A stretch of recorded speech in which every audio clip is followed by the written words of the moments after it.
네, 영어 영문학과 김유 교수입니다.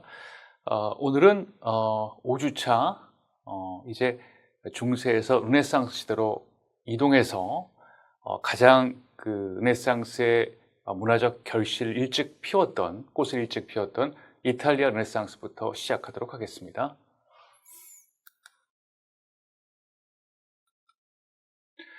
네, 이탈리아 르네상스 연극의 시대적 배경부터 간단히 짚고 넘어가도록 하겠습니다.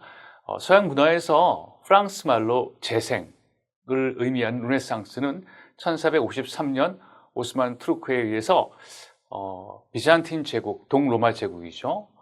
동로마 제국이 멸망한 그 시기부터 그 이후에 200년, 즉 1650년까지의 시기를 보통 우리가 르네상스 시기라고 언급을 합니다. 때에 따라서는 1400년이나 훨씬 그 전이죠. 혹은 그 이전부터 시작되었다고 보기도 하고, 르네상스가 종료되는 시점을 17세기 말까지 해석하는 그런 시각도 존재합니다. 이탈리아 중부 상업도시 피렌체를 르네상스의 시작점으로 본다고 하더라도 지역마다 시간적 편차를 두고 점진적으로 퍼져나갔으므로 지역적 문예 부흥 시기에 따라서 이탈리아 르네상스, 영국 르네상스, 스페인 르네상스 등으로 불리기도 합니다. 신이 중심이 되는 신본주의에서 인간 중심의 인문주의로 옮겨간 시기인데요. 중세 암흑기를 거치며 단절되었던 고전 시대의 가치, 즉 고대 그리스와 로마 시대의 부활을 시도했던 창조적 재생 운동이라고 할 수 있겠습니다. 르네상스 문화의 공통된 특징인데요. 크게 한 두 가지 그리고 세 가지 정도로 얘기를 해보도록 하겠습니다. 첫 번째 휴머니즘, 인본주의인데요.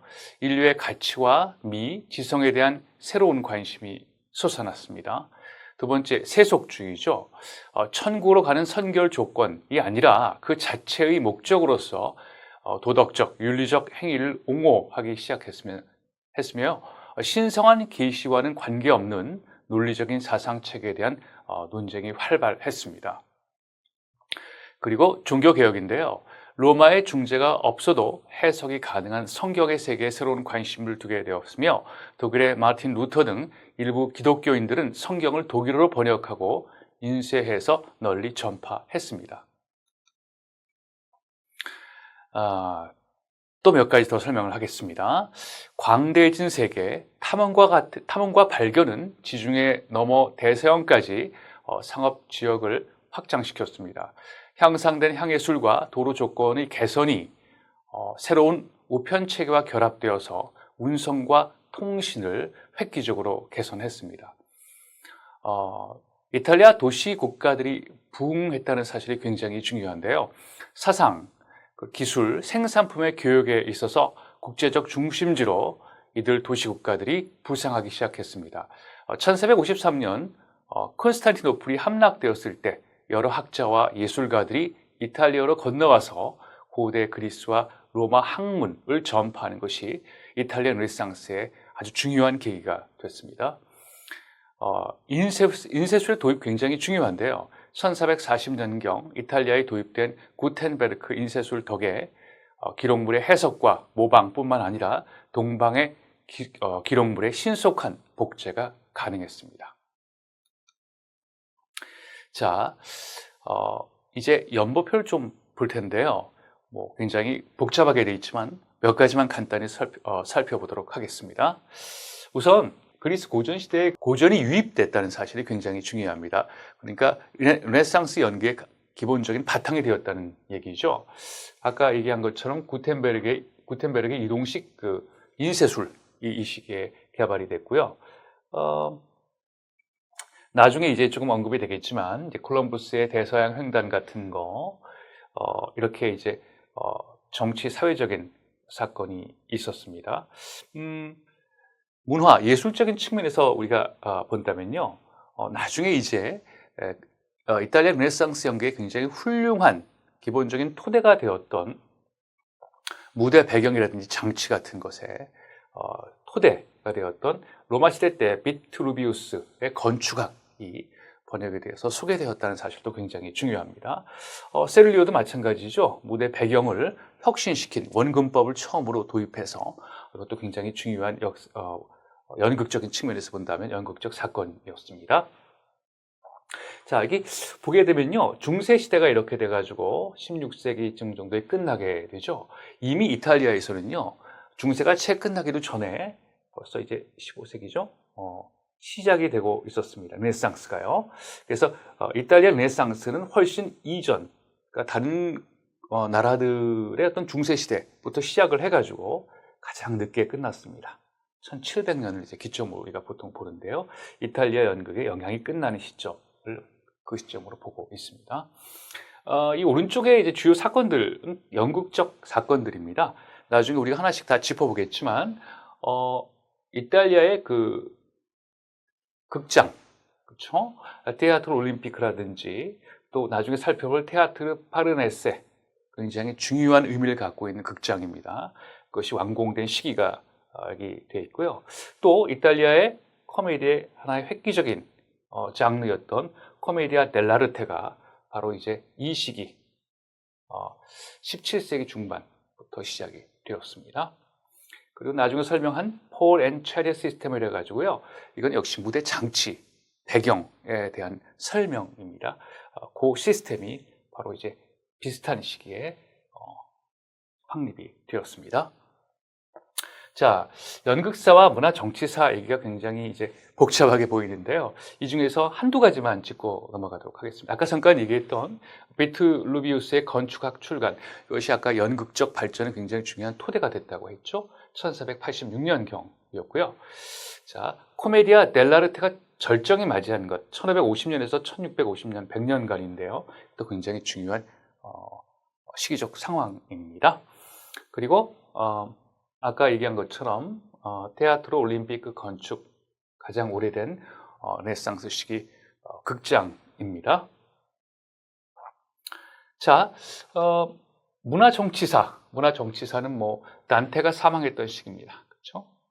단테는 중세 작가긴 하지만 르네상스 시대 때 물꼬를 텄던 인본주의적인 사고방식이 중세 풍의 철학에 녹아들어 있는 그런 작가입니다. 단테의 사망부터 시작을 하고요. 구텐베르그 활판 인쇄가 발명됐던 시기 1450년, 그렇죠? 그리고 여러분이 다 아는 레오나르도 다빈치라든지 유명한 미켈란젤로의 유명한 작품들이 이 시기를 통해서 생산되었습니다. 그렇죠? 마키아벨리의 군주론 1513년 잠깐 우리가 짚어볼 생각입니다. 그렇죠? 자, 앞으로 가면서 중요한 사건들을 검토해 보겠습니다. 자, 이탈리아 르네상스가 시작된 여러 가지 원인이 있는데요. 가장 먼저 가장 중요한 것은 경제적 요인입니다. 고대 그리스와 로마에 찬란했던 옛 고전들의 부활에는 경제적 뒷받침이 요구되었다. 이탈리아 상인들의 돈이 큰 역할을 했다는 얘기죠. 그래서 피렌체, 베네치아, 피사, 밀라노 등의 도시들은 지중해를 중심으로 동방과 서방의 문물이 교역하기 아주 유리한 지리적 위치를 또 차지하고 있었다. 경제적 요인 그리고 지리적 위치는 서로 상통하는 그런 요인들입니다. 그래서 도시 상인들은 지리적인 이점을 이용해서 교역량을 늘려가며 막대한 부를 축적했다. 그래서 이 부가 나중에 문화예술 방향으로 확대되었다는 얘기입니다. 자, 지도를 보면요. 이탈리아는 이제 중세 시대에 출현한 이후에는 통일국가가 아닌 도시 국가 형태로 존재했습니다. 국왕이나 군주 정치 체제가 아니죠. 그래서 도시국가와 조그만 나라들로 분열되어 있었습니다. 1500년엔 자치정부를 가진 15개의 도시국가들이 있었다고 했는데요. 우리가 알고 있는 베네치아, 밀라노, 그렇죠? 제노바, 피렌체, 그렇죠? 이런 나라들이 다 도시국가 형태로서 이탈리아 르네상스의 부흥에 활발히 공헌하기 시작했습니다. 자, 예술가 후원과 지식인에 대한 우대인데요. 이탈리아 르네상스에 영향을 준 가장 대표적인 상인 가문으로는 피렌체에서 금융업으로 상당한 엄청난 재산을 모은, 여러분 한두 번 들어봤을 겁니다. 메디치 가문입니다. 재력을 이용해서 도시 자치권을 사들이고 영주나 교황의 간섭에서 벗어나서 새로운 분위기의 도시를 설계했습니다. 새로운 분위기의 도시를 설계했습니다. 특히 로렌조 드 메디치는 자신의 막대한 재산을 예술가들 후원에 사용했는데, 이러한 소식이 퍼지면서 수많은 예술가가 피렌체로 집합하기 시작했습니다. 그래서 당연히 중심지가 되었죠.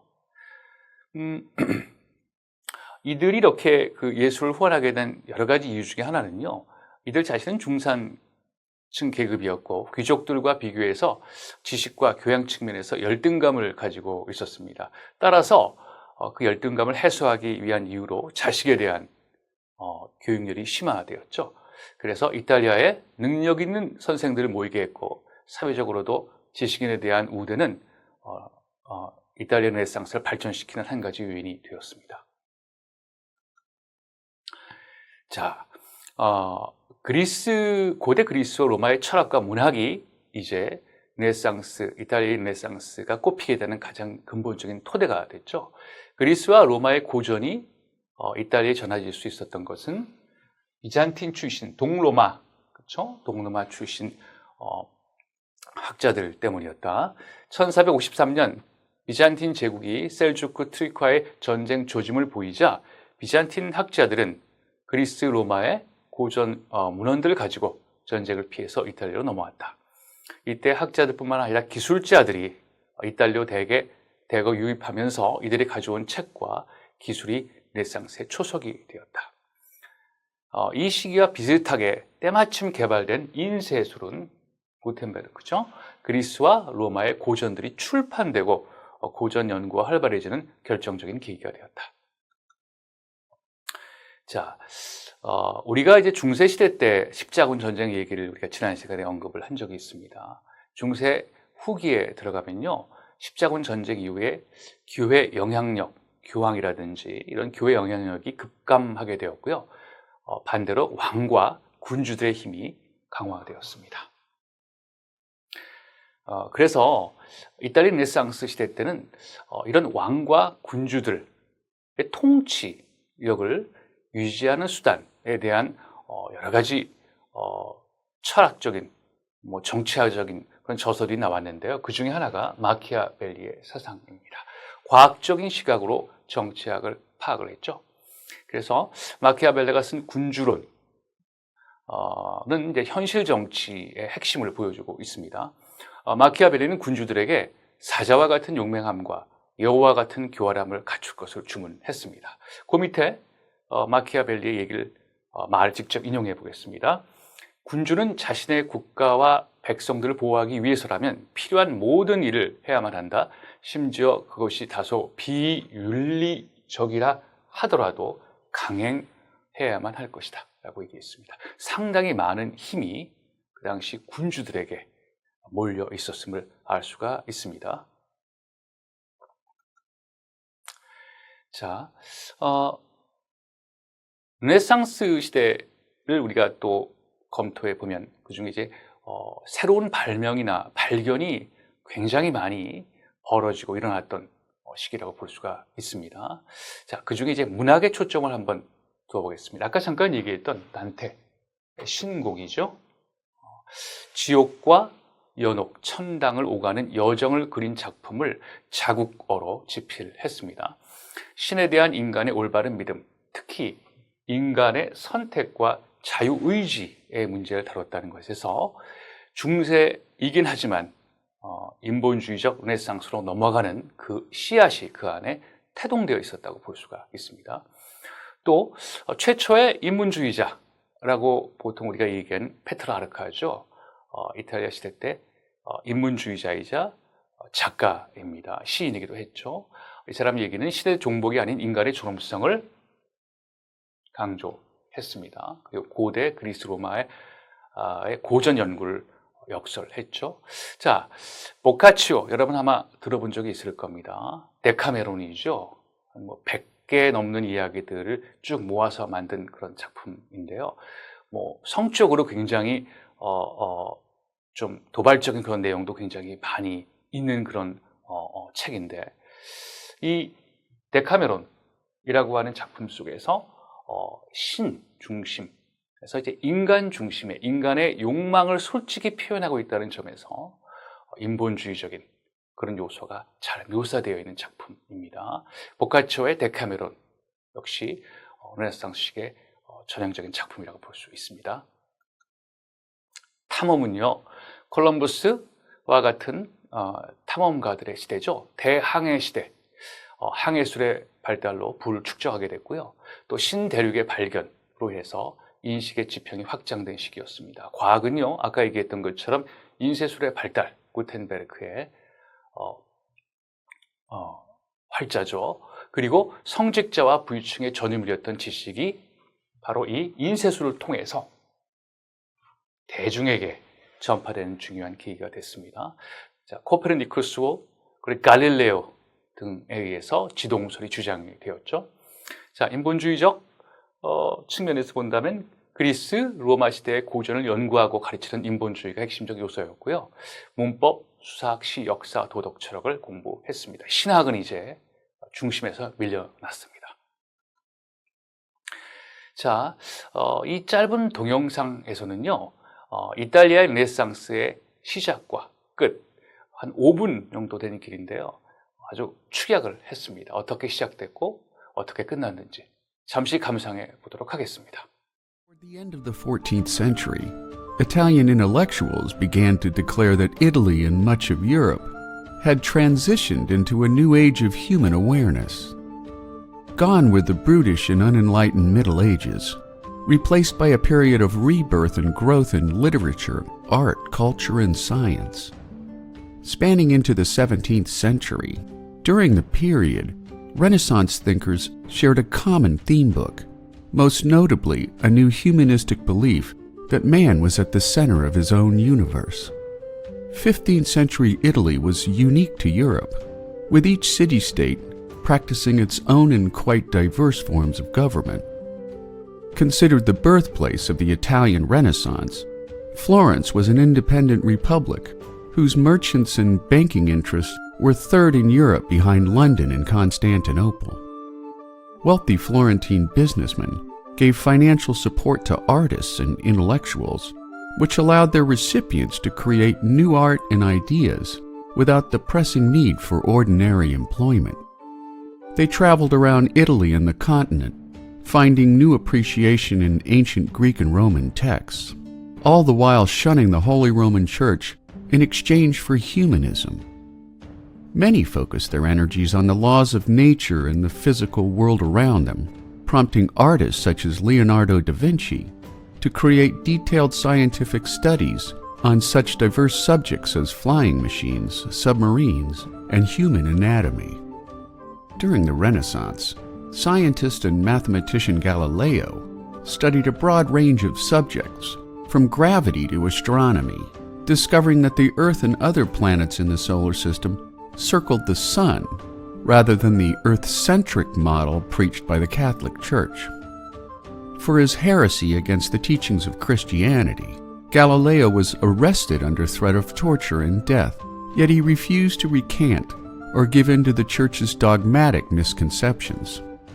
When Galileo died in 1641, he was still under house arrest, not to be pardoned by the Catholic Church until 1992.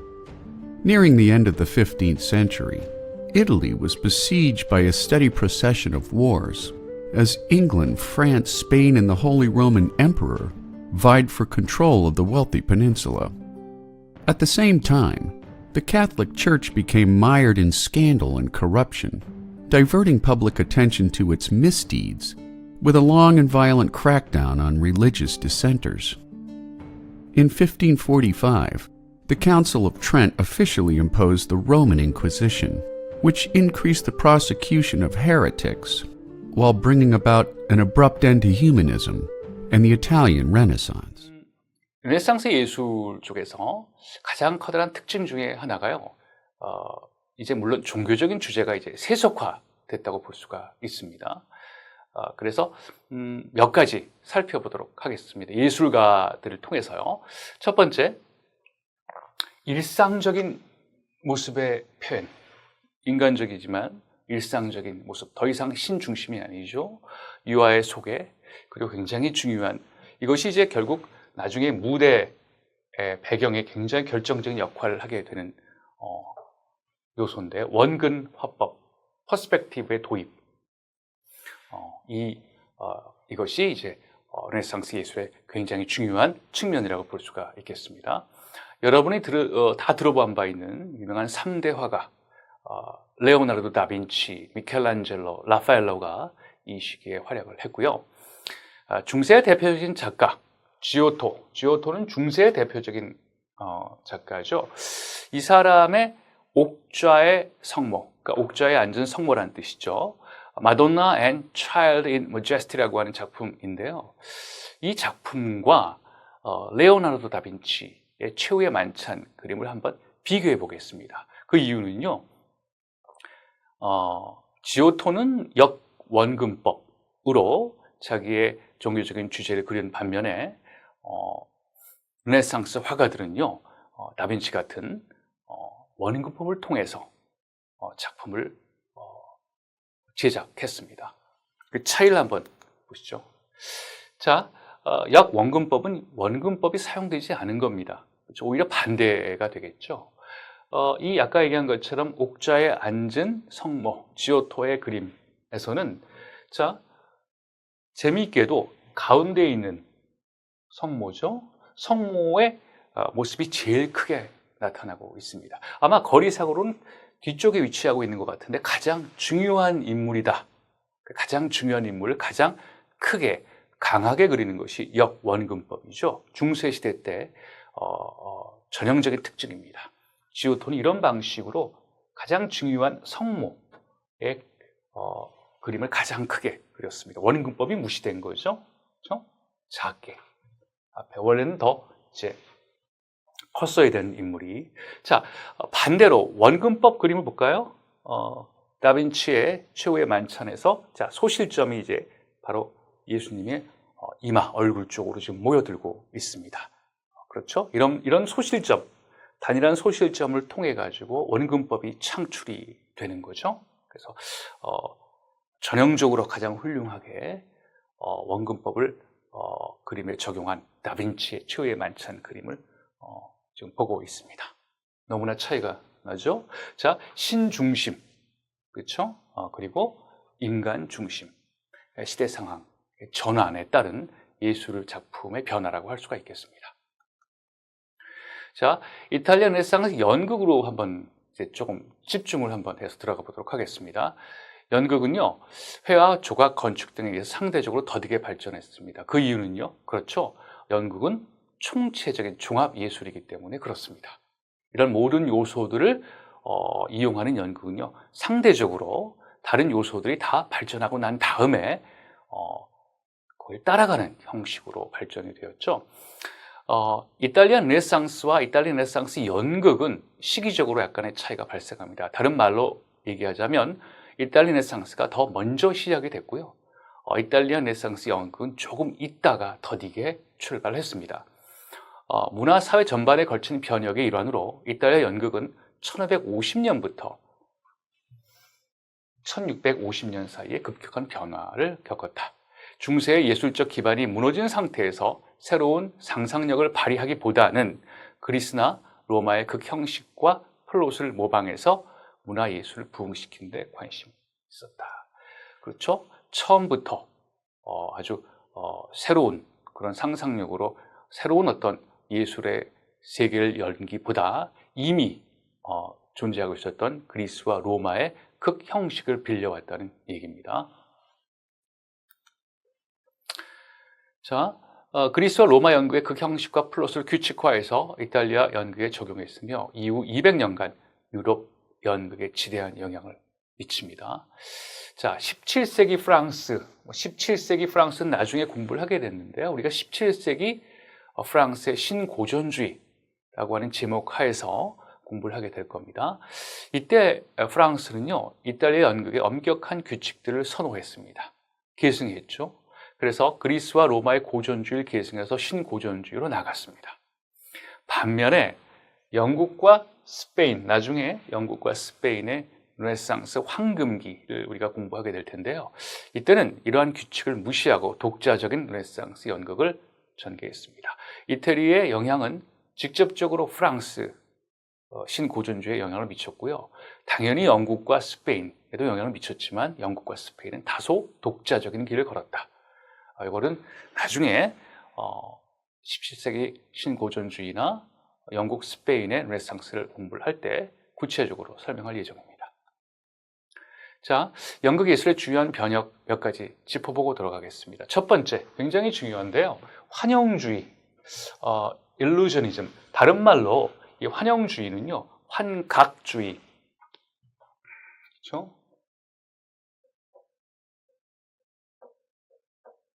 환각주의라는 말로도 쓰이는데요. 이거는 연극이 실제 삶이라고 하는 환상, 환영, 환각을 추구하고 있습니다. 그러니까 연극을 보면서 우리가 실제 삶의 한 부분을 그대로 보고 있구나라고 하는 그런 환영에 빠지게 된다는 거죠. 이건 나중에 우리가 공부하겠지만 사실주의와 연관돼서 굉장히 중요한 전통의 일부가 되고 있습니다. 자, 코메디아 델라르테라고 알려진 대중국, 즉흥 대중국입니다.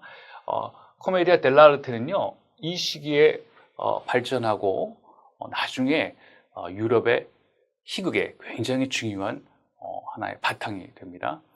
자, 오페라라고 하는 새로운 공연 형식이 처음 등장했던 시기도 바로 이 시기죠. 대중의 인기를 끌었으며 차츰 유럽으로 확산됐습니다. 연극 비평과 이론에 있어 신고전주의적 이상을 추구했죠. 자, 그리고 굉장히 중요한 게 또 하나 나오네요. 자, 무대화와 건축, 이탈리아 시스템, 무대와 건축에서 보여준 이탈리아 시스템은요, 향후 유럽, 그리고 향후 현대극까지 무대 배경 장치의 하나의 아주 기본적인 토대가 됩니다. 그 중에 두 가지, 하나가 프로시니엄 아치. 이게 이제 나중에 공부를 우리가 할 겁니다. 액자 틀 무대라고 보통 얘기를 합니다. 보통 우리가 돌출 무대라고 해가지고 예를 들어서 무대가 이렇게 형성이 돼 있으면 관객석이 여기 있다고 칩시다. 여기 이제 관객이 있다고. 돌출 무대라고 해가지고 보통 이제 앞으로 돌출돼서 관객에게 많이 돌출돼 있죠. 그래서 관객은 무대와 굉장히 가깝습니다. 그렇죠? 이런 무대가 있는가 하면 지금 얘기했던 프로시니엄 아치라고 하는 건요, 무대가 어떻게 형성이 되어 있냐면 액자 틀처럼 형성이 되어 있고 아치가 이렇게 되어 있습니다. 그리고 이건 어떤 시그널을 관객들에게 보여주느냐면요, 너희들이 보고 있는 것은 실제 삶이다. 그래서 관객들은 이 무대에 절대로 범접하거나 근접하거나 이럴 수 없습니다. 관객은 무대와 완전히 격리된 채 떨어져 가지고 앉아서 조용히 무대를 관극을 하게 되는 거죠. 돌출 무대의 경우에는 관객이 바로 앞에 있어서 심지어는 무대에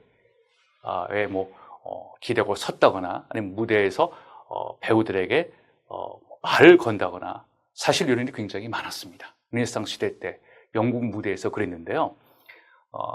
그거와는 다른, 그렇죠? 그거는 완전히 다른 프로시니엄 아치, 액자 틀 무대에서는 관객과 무대는 완전히 별개의 공간으로 만들어 버렸습니다. 그때 이제 바로 이런 프로시니엄 아치가 처음으로 형성됐던 것이 바로 이탈리아 르네상스 시대였습니다. 또 하나 아까 얘기했던 것처럼 원근법으로 장식된 배경, 이런 것들이 이탈리아 르네상스 연극의 아주 핵심적인 상황이라고 할 수가 있겠습니다. 자, 초기 잠깐 볼게요. 초기 르네상스 이탈리아 연극은요, 여러분이 조금 너무 집중하지 않고 그냥 봐도 될 상황입니다. 간단히 이런 게 있었다라고 하는 것만 알고 넘어가도록 하겠습니다. 종교극이 초기에 있었는데요. 이제 완전히 르네상스 쪽으로 넘어가지는 않았기 때문에 이게 홀리 퍼포먼스, 성극이라고 하는 게 있습니다. 이름도 사크라 라프라젠토 지온이라고 하는 건데요. 이제 중세 양식으로 쓴 종교극이 있었고요. 초기 르네상스 때는 이탈리아 극작가들은 고전을 본따서 비극과 희극을 집필했습니다. 아카데미에서 이 당시 이제 로마 아카데미라고 하는 거는요, 이제 로마의 협회, 작가들 협회라든지, 뭐, 철학 같은 것이, 뭐, 문학 같은 것이 논쟁이 되고 있었던 어떤 모임이라든지, 나중에 이제 교육과 연관돼가지고, 아카데미가 교육을 담당하는 그런, 그, 영역으로 확대되긴 하긴 했지만, 어쨌든 이런 아카데미에서 공연되거나 낭독되는 정도였다. 학자층과 부유층 전용이었다. 이렇게 볼 수가 있습니다. 초기의 이탈리아 연극입니다. 이탈리아 희극과 비극은요, 상당히 그 그리스 로마 시대 때 영향을 많이 받았습니다. 최초의 비극이라고 해가지고 무사토라고 하는 사람, 에체리누스라는 게 있었고요. 또 희극, 그렇죠? 뭐 희극 같은 거 도덕심이 강한 하인과 도덕적인 하인 사이에 어떤 갈등 속에서 낭패를 보는 학생의 이야기. 것들. 자, 뭐 이런 작가들이 있습니다. 대부분 이제 특징은요, 라틴어가 아닌 자국어로 집필하기 시작했다는 거고요. 자,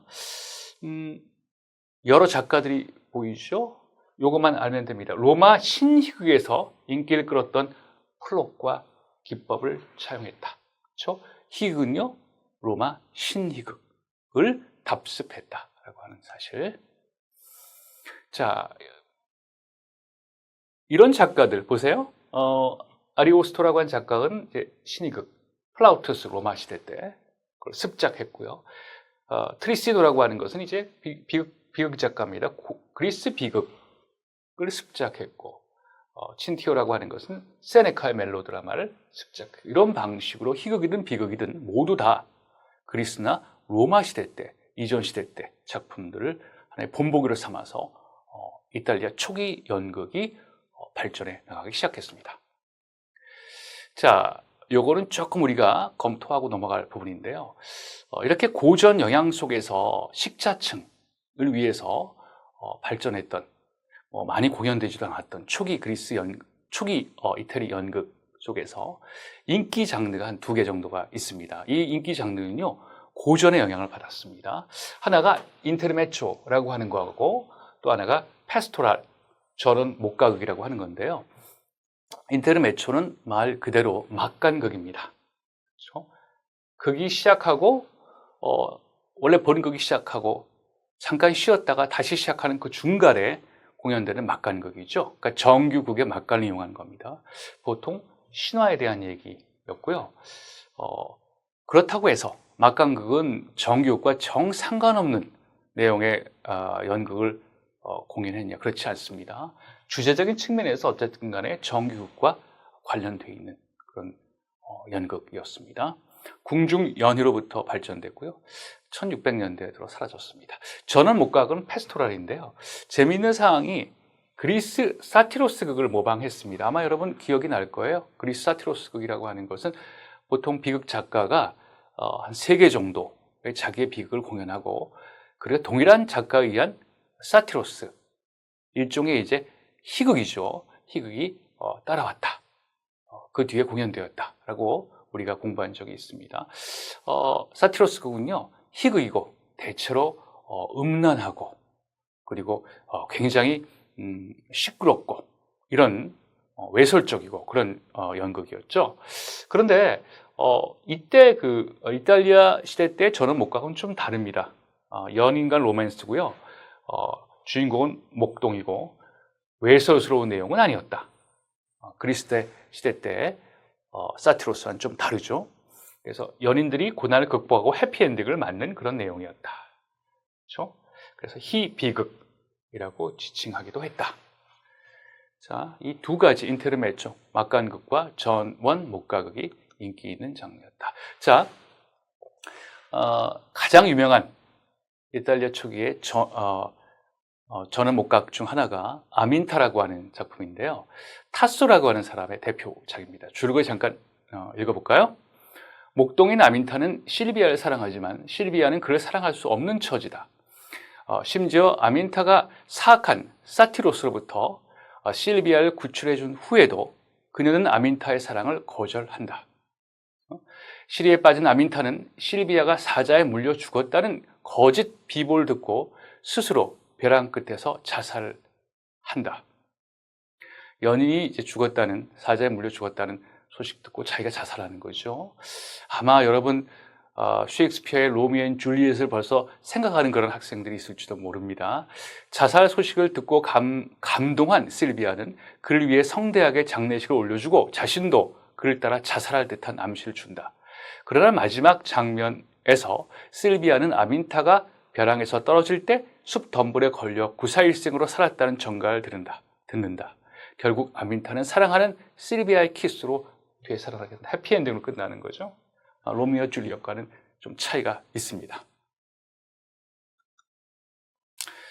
자, 이 타소의 아민타는요, 등장인물의 행동 거지에 따라 움직이는 코러스를 활용한다든지, 사트로스에게 위협받는 장면, 아민타가 벼랑에서 뛰어내린 장면들을 포함해서 폭력적인 장면들은 모두 무대 밖에서 일어나고 사후 보고 형식으로 처리되는 등 고전극의 영향이 두드러집니다.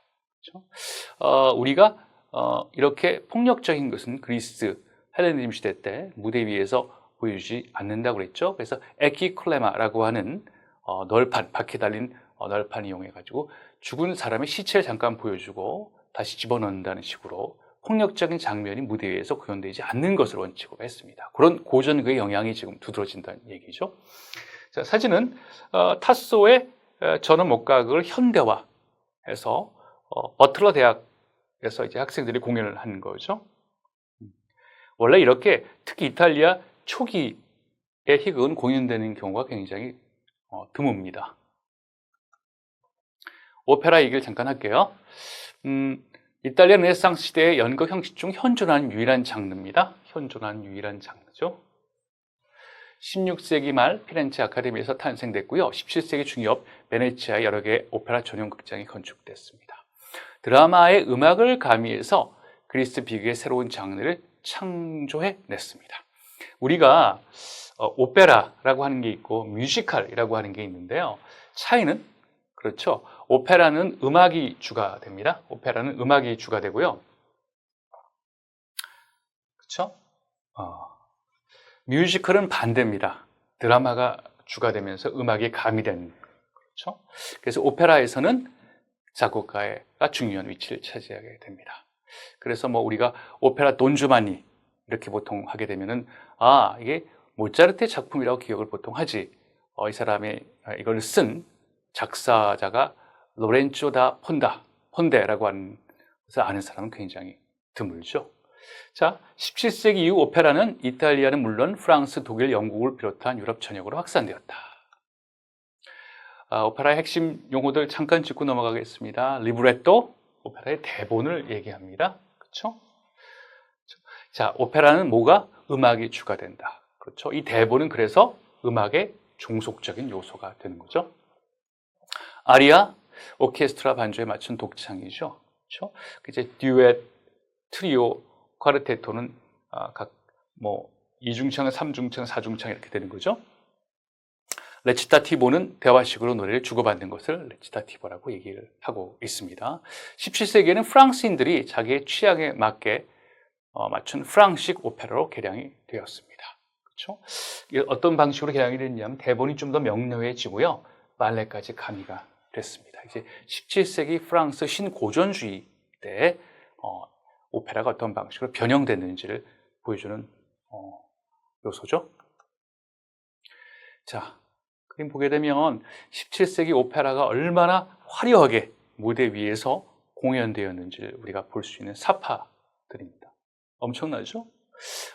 나중에 이제 이런 무대 뒤에 보이는 무대 장치들이죠. 배경 같은 것이 어떤 방식으로 만들어졌는지 벌써, 그렇죠? 원근법이 벌써 적용되고 있음을 알 수가 있죠. 자, 여기서도 이제 극장의 크기도 그렇지만요. 극장 자체 굉장히 화려하고 극장 주변을 둘러싸고 있는 관객들도 굉장히 이런 오페라를 선호했다는 것을 우리가 알 수가 있습니다. 자, 이제 연극으로 조금 구체적으로 들어가도록 하겠습니다. 지금까지 이탈리 초기 연극에 대해서 공부를 했고요. 오페라 같은 것을 공부를 했지만 이제는 이제 구체적으로 어떤 종류의 연극이 있었는지 어떻게 발전해 나가는지 보도록 하겠습니다. 코메디아 에루디타라고 하는 말, 뭐 에루다이트 이렇게 하는 용어를 여러분 아는 학생들은 이게 학식 있는 학자 연체하는 뭐 이런 뜻을 알 수가 있죠. 그래서 이거는 코메디아 에루디타는 학자 연극입니다. 다시 말해서 궁중이나 귀족 사회, 지식인들 사이에서 인기가 있었던 고급 연극, 지식인 연극이라고 하는 거죠. 호라티우스와 세네카의 교훈을 따랐습니다. 로마 시대 때죠. 비극뿐만 아니라 희극도 궁중과 학교에서 공연이 되었습니다. 연극적이보다는 문학적이었고 극장 공연용이 아니라 대학에서 공부하기 위한 하나의 작품들이었습니다. 오늘날에는 이름만 전해지고 있습니다. 자, 지금 코미디아 에루다테, 그렇죠? 그거와 정반대되는 대중국을 우리가 지금 공부하게 됐는데요. 코메디아 델라르테라고 하는 신고전주의 연극과 정교하게 무대화된 오페라, 방금 우리가 봤던 그건 근본적으로 귀족과 부자들 그리고 식자층들의 오락물이었습니다. 그렇죠? 학자 연극이라든지 오페라라든지요. 다른 계층에서는 전혀 다른 극오락이 형성이 되어 있었죠. 그것이 코메디아 델라르테입니다. 이탈리아 말로 전문 예술가의 연극이다라고 하는 말입니다. 왜 이것이 이제 전문 예술가가 됐는지는 조금 이따가 설명을 한번 해보겠습니다. 주로 희극을 공연했고요. 일반 대중에게 인기가 있었습니다. 1550년에서 1750년 무려 200년간 유럽에서 성행했던 장르입니다. 요 그림 볼까요? 당시 코메디아 델라르테 모습을 볼 수 있는 회화죠. 그렇죠? 벌써 딱 보기만 하면 숨어서 엿보는 것, 그리고 춤추고 노래하고 그 주위를 이제 관객들이 둘러싸가지고 즐거워하는 모습, 전형적인 대중 즉흥극이라고 볼 수가 있습니다. 조금 더 살펴보도록 하겠습니다. 자, 대중 즉흥극. 즉흥극이라고 해서요, 대본이 아예 없는 건 아니지만 대본으로부터 상당히 자유로운 배우들의 즉흥 연기에 상당히 많은 중점을 두는 배우 중심의 연극이라는 걸 볼 수가 있습니다. 자, 미리 주어지는 대사가 없고 짧게 쓰인 줄거리, 대강의 줄거리를 기본 골격으로 해서 배우들이 즉석에서 연기를 창조해냈다. 따라서 아까 얘기한 것처럼 전문가의 연극이라고 불린 이유가 있죠. 코메디아 델라르테가요. 그 자체가 전문가의 연극이라는 뜻이니까 대단히 잘 훈련된 연기력을 요구하고 있는 것이어서 아마추어가 아닌 전문 배우들의 연극. 왜냐하면 그렇죠. 즉흥극이기 때문에. 아마추어가 무대 위에 올라가서 즉흥극을 마음대로 구사하기는 너무나 힘든 일이죠. 그래서 배우 중심의 연극이고 더군다나 아마추어가 아닌 전문 배역의 영역이었다. 자, 이 연극적 관행에 대해서 살펴보도록 하겠습니다. 이런 코메디아 델라르테는요, 기본적으로 고정 유형 배역입니다. 그렇죠? 한 배우가 자기에게 부여된 고정 배역으로 평생을 연기를 합니다. 주인공을 제외하고는 모두 가면을 착용했고 매번 똑같은 의상을 계속해서 착용했습니다. 그래서 관객들은 가면만 봐도, 의상만 봐도 어떤 종류의 인물인지를 즉각 파악할 수가 있었습니다. 지금 멀리서 잘 보이실지 모르겠지. 보게 되면 카피타노라고 하는 사람 설명을 나중에 할 겁니다. 짠이라고 하는 사람이 쓰는, 이게 이제 짠이는 꾀돌이 하인을 이제 하인 유형을 나타내는 게 짠인데요. 이런 특정한 유형에 맞춰서 가면도 다 달랐죠. 그래서 가면만 보고도 어떤 유형의 캐릭터인지 알 수가 있었습니다. 고정 유형 배역을 사용했다. 자, 이 고정 유형 배역 몇 가지 살펴보도록 하겠습니다. 너무 많이 살펴볼 필요 없고 4가지만 보면 될 것 같습니다. 첫 번째, 판탈로네입니다. 탐욕스럽고 늙은 노랭이 베네스인을 판탈로네, 노인입니다.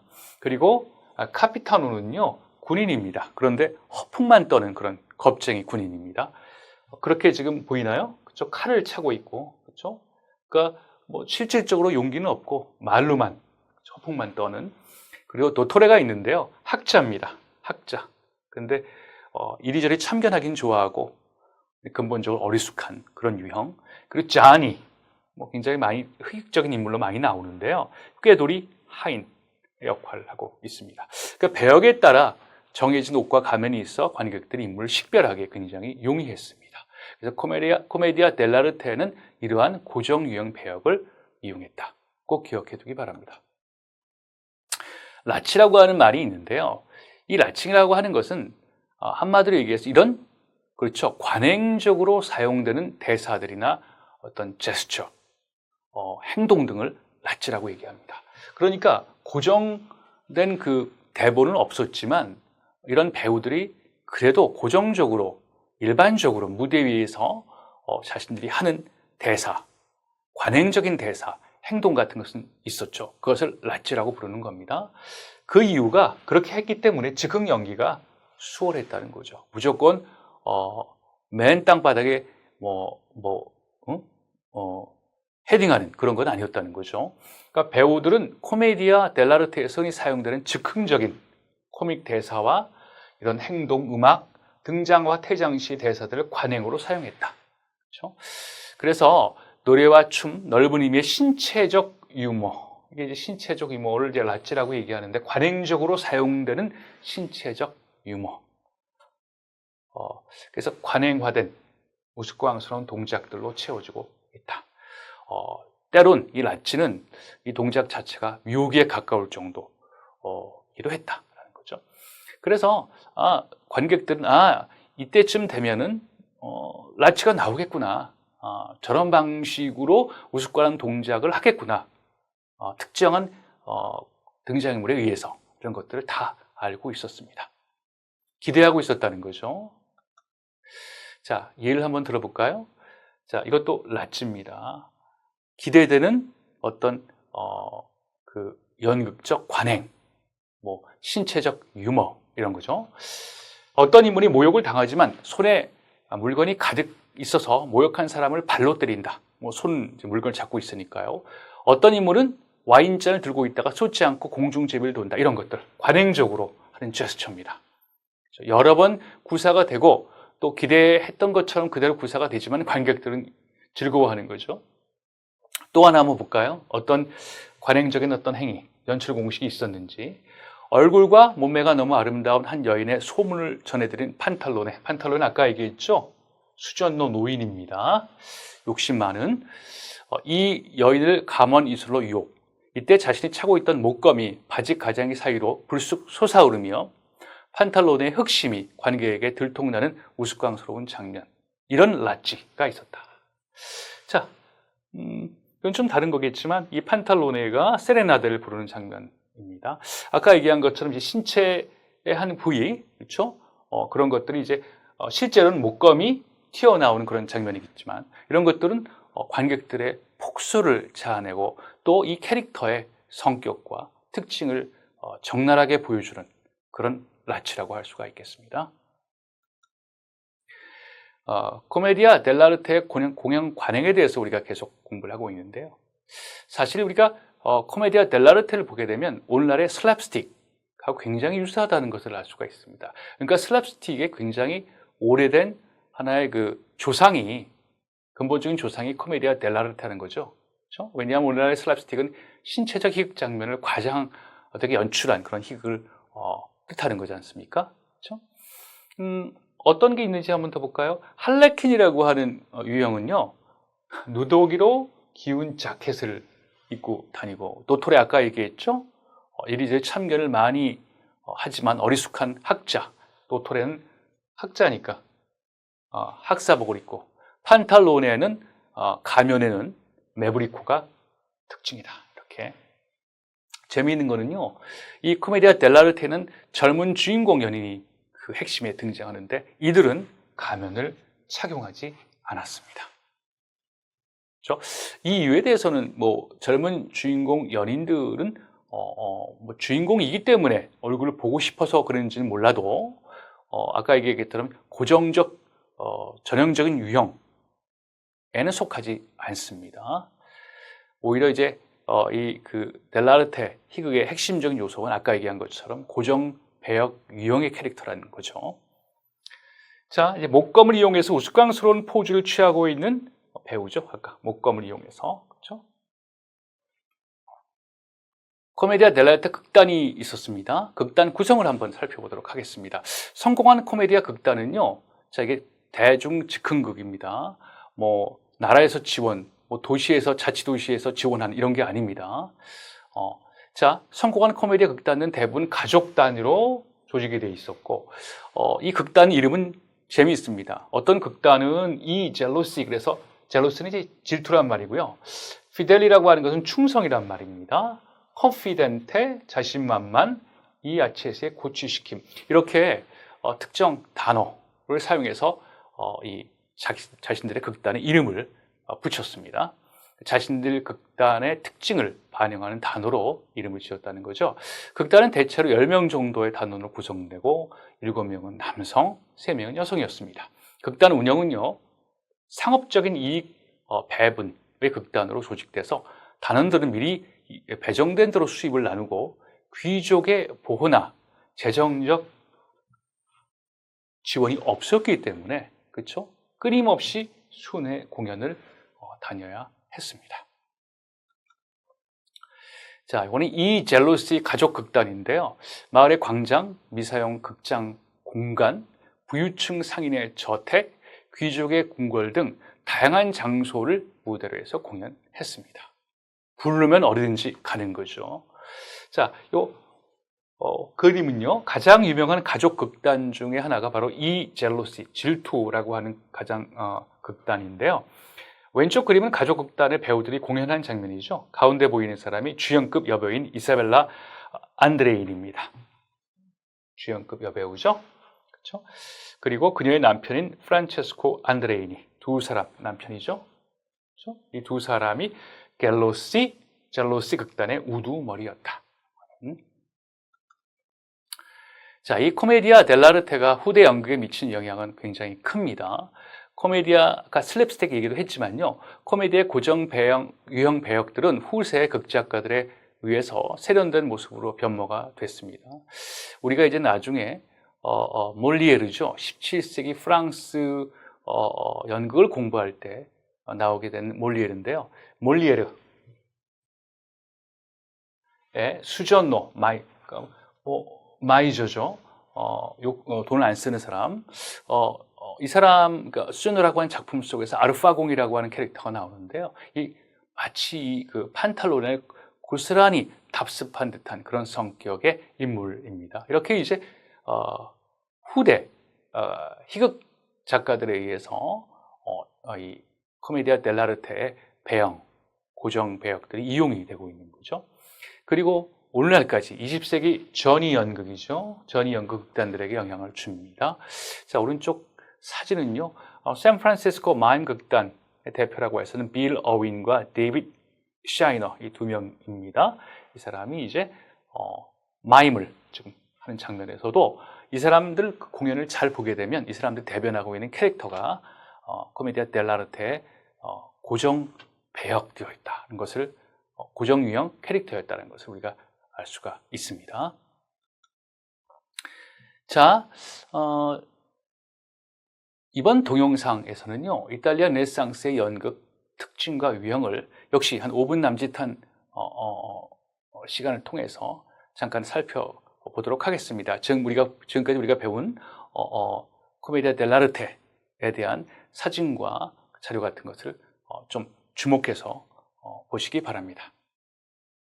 The Italian Renaissance, a period stretching from the 14th to the 17th century, was not only a time of rebirth in art and literature, but also a time of profound influence on theatre as we know it today. This era, steeped in the revival of classic Greek and Roman literature, philosophy and art, is a pivotal chapter in the evolution of dramatic arts. The Italian Renaissance was characterized by the rise of humanism, an intellectual and cultural movement that placed great emphasis on the study of classical texts and the value of human achievement. It was during this period that humanist scholars rediscovered and translated ancient Greek and Roman works, including plays by legendary playwrights such as Euripides, Sophocles, and Terence. This newfound treasure of knowledge served as the foundation of Italian Renaissance theatre, Inspired by these classical models of tragedy and comedy, Renaissance playwrights began to incorporate their themes, structures, and dramatic conventions into their own work. They sought to emulate the principles of classical drama, such as unity of action, verisimilitude, and the use of elevated language, creating a new theatrical aesthetic that was deeply rooted in antiquity, yet uniquely their own. However, the Italian Renaissance was not just about reviving the past. It also saw the emergence of fresh and innovative theatrical forms. Among these was the Commedia dell'arte, or comedy of the profession, which burst onto the scene in the 16th century. This popular form of improvisational theatre was characterized by stock characters, masked performers, and a repertoire of comic scenarios based on everyday life and social satire. The characters of Commedia dell'arte were as diverse as they were memorable. There was the cunning servant named Arlecchino, the foolish old man known as Pantalone, the braggart soldier dubbed Il Capitano, and the coquettish maid called Colombina, to name a few.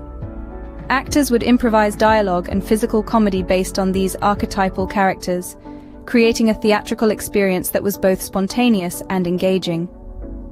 The influence of Commedia dell'arte was not confined to Italy. It spread across the European continent, reaching as far as France, Spain, and England. It contributed significantly to the development of modern theatrical techniques, including character acting, slapstick comedy, and ensemble performance. In summary, the Italian Renaissance was a time of profound change and innovation in theatre. From the revival of classical antiquity through humanism to the emergence of Commedia dell'arte, this era laid the groundwork for the theatre we know and love today.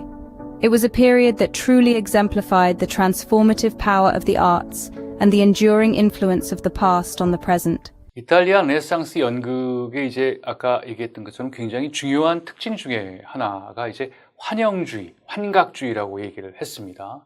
한 번 더 강조를 하고 넘어가도록 하겠습니다. 왜냐하면요, 이 환영 혹은 환각주의는 나중에 이제 프로시니움 아치를 지닌 극장이라든지 뭐 원근법의 적용이라든지 의상, 무대 장치와 더불어서 굉장히 사실주의적인 그런 측면을 강조하는 그런 르네상스, 이탈리아 르네상스 연극의 특징을 적나라하게 보여주기 때문입니다. 자, 환영, 환각주의, 무대 위에서 벌어지는 일들이 연극이 아니라 현실인 것처럼 관객에게 보이도록 연극을 만드는 태도. 우리가 연극을 보면서 이건 연극이구나. 연극이 우리 앞에 놓여져 가지고 배우들이 공연을 하고 있는 거구나. 이런 사실을 관객들이 의식하지 않는 거죠. 의식하지 못하도록 마치 우리 현실을 그냥 우리가 보고 있는 것처럼 연극이 아니라 이렇게 만드는 것이 바로 환영주의, 환각주의입니다. 그래서 모든 시청각적 요소들을 가능한 한 실제 인생의 모습과 닮게 만드는 거죠. 그래서 무대를 사건을 무대로 제안하는, 우리가 이제 지난번 아까도 잠깐 얘기했던 것처럼 돌출 무대라든지 이런 것들을 통해 가지고 그 사건이 이제 무대에서 공연되기도 하지만, 그렇죠? 지속적으로 관객들이 이제 무대와 근접해서 또 사건, 그러니까 무대 공연이라고 하는 사건 자체를 의식적으로 이해하는 그런 것이 벌어지지 못하게 만드는 것이 바로 프로시니움 아치입니다. 사건은 무조건 무대 위에서 공연되고 관객들은 바로 그 무대로부터 격리되고 떨어져 있는, 그래서 그 무대, 벌어지는 사건들이 마치 인생의 한 사건인 것처럼 그런 환영 속에서 관극하는 그런 것을 이제 보통 얘기를 하고 있는 거죠. 그래서 이 프로시니움 아치를 지닌 극장 건물이라든지 또 똑같이 의상을 우리가 살고 있는 현실과 똑같이 의상을 만드는 의상, 그리고 무대 장치, 이런 것들이 모두 다 환영, 환각주의를 강조하기 위해서 이용이 되었습니다. 자, 이 새로운 관습은 처음에 이탈리아를 사로잡았고 이후에 서유럽과 그 식민지 지역으로 퍼졌으며 20세기에 이르기까지 지배적인 연극 관행이 되었다. 이탈리아 극장과 환영주의적 무대화 시스템은 신고전주의처럼 고대 그리스와 로마, 그 당시 이탈리아 사상과 기술의 혼합으로 발달되었다. 기술도 상당히 많은 부분 이런 환영주의가 실현되게 하는데 중요한 역할을 했습니다.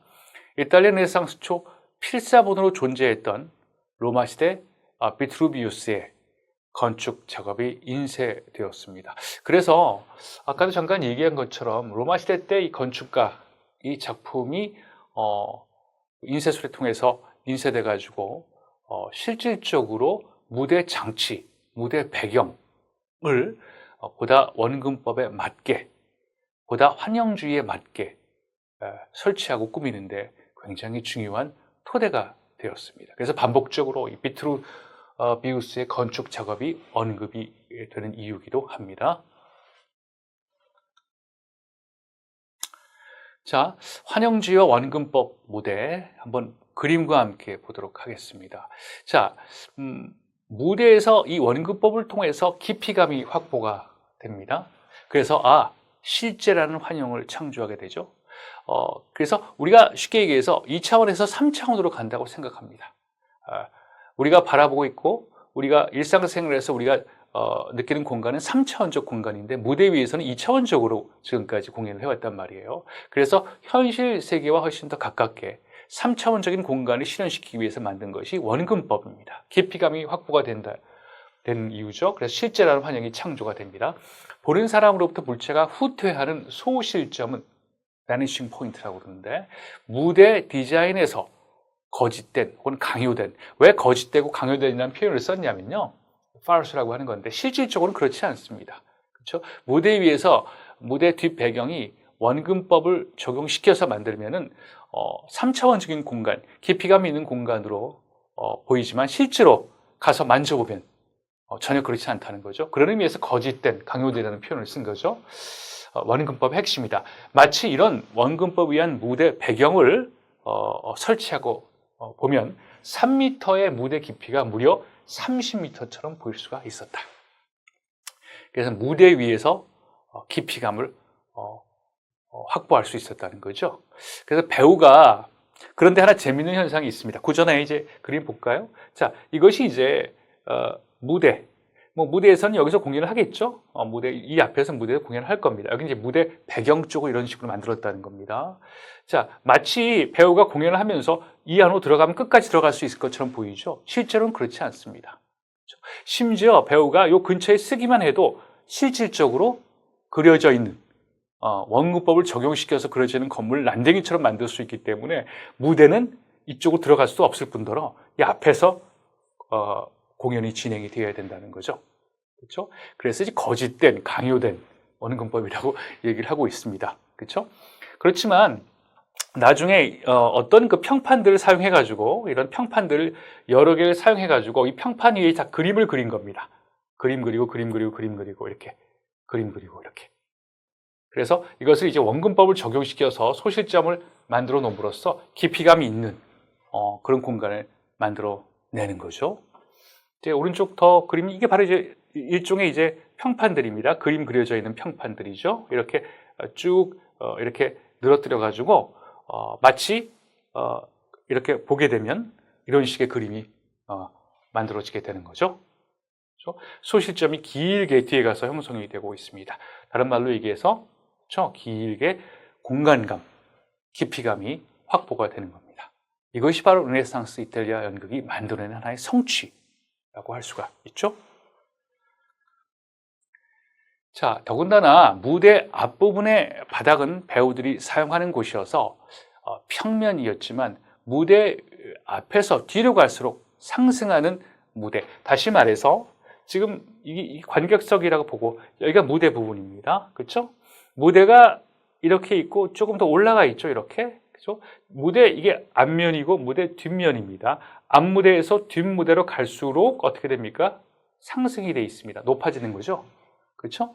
이렇게 갈수록 상승하게 되는 무대면을 통해서 깊이감이 더욱더 증대가 됩니다.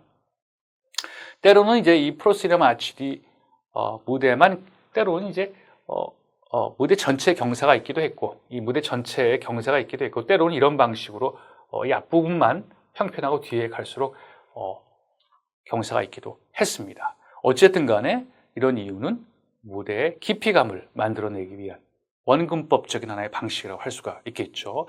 나중에 언급이 되겠지만 셀루리오라고 하는 사람이 바로 최초로 원근법을 이탈리아에서 무대에 적용한 사람입니다. 여기서 재밌는 어떤 용어가 나오는데요. 요즘에 무대를 여러분 가게 되면 말이죠. 무대가 이렇게 있죠. 무대 스테이지라고 한번 봅시다. 여기 이제 어디언스 관객입니다. 관객이 이렇게 무대를 보잖아요. 그렇게 되면 무대 공간도 나누어집니다. 그래서 관객과 가까운 부분을 우리가 뭐라고 얘기하냐면 다운 스테이지라고 얘기를 하고요. 관객과 먼 부분을 업 스테이지라고 얘기를 합니다. 그렇죠? 그래서 보통 관객과 좀 친밀한 정도의 대화를 등장물이 나누고 싶다, 혹은 독백을 하고 싶다 할 때는 이 다운 스테이지를 이용하고요. 배경에서 크게 중요하지 않은 일들, 그럴 때는 보통 이 업 스테이지에 이용을 하게 되는 거죠. 그건 중앙 무대, 센트럴 스테이지가 되는 거죠. 자, 이렇게 무대가 이렇게 나누어져 있습니다. 그렇죠? 그런데 왜 이 관객과 가까운 쪽을 다운 스테이지라는 요령을 썼고 먼 쪽을 업 스테이지라는 요령을 썼는지 여기 나와 있죠. 이 바로 이탈리아 르네상스 시대 때 무대 구조를 보게 되면요, 배우들은 올라가야겠죠. 그렇죠? 이 뒤쪽 부분을 갈수록 무대가 어떻게 됩니까? 그렇죠? 상승되어 있기 때문에 올라가야 됐습니다. 그래서 올라간다고 해서 업 스테이지 이 부분을 얘기하는 거고요. 그렇죠? 내려가야 된다고 해서 내려가 있는 부분을 다운 스테이지 이 부분을 얘기하게 됩니다. 그때 업과 다운은요, 모두 이런 방식, 쉽게 말해서 이탈리아 르네상스 시대 때 무대에서 경사 무대, 레이크 스테이지라고 얘기하는데 이 경사 무대 때문에 생긴 이름이라고 할 수가 있겠습니다. 자, 이탈리아 극장 건축 몇 개를 살펴보도록 하겠습니다. 자, 이제 극장으로 들어가는데요.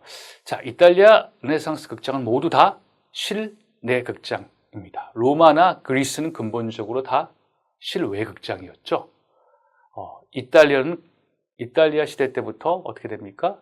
자, 실내로 들어오게 됩니다.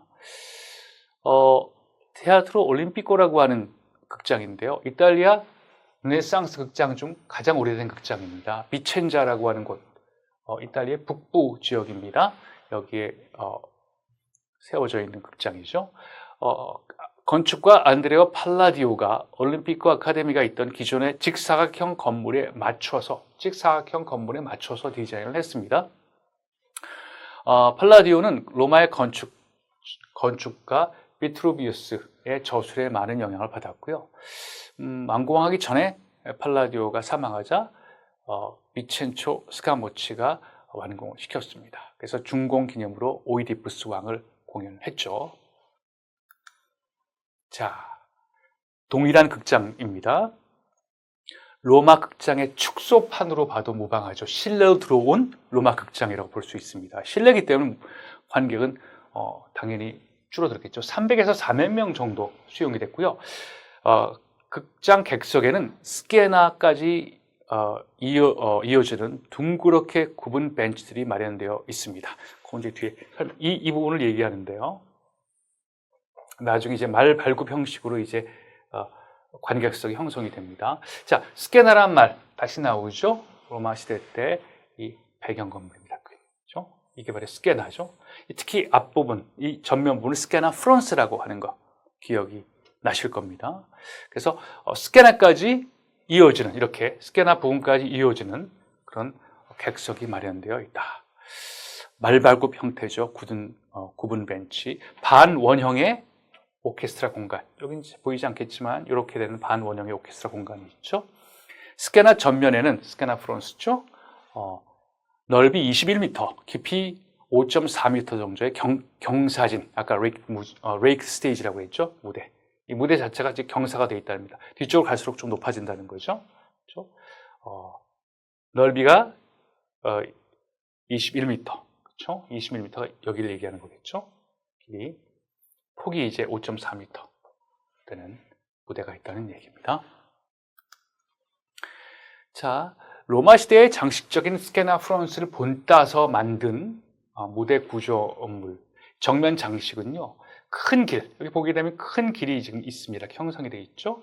큰 길을 나타내도록 디자인되어 있고, 무대 구조물 앞에 5개의 문이 있습니다. 하나, 둘, 셋, 넷, 5개가 있죠. 그렇죠? 그 중에 3개는 정면에 있고요. 여기와 요거는 양측면에 있습니다.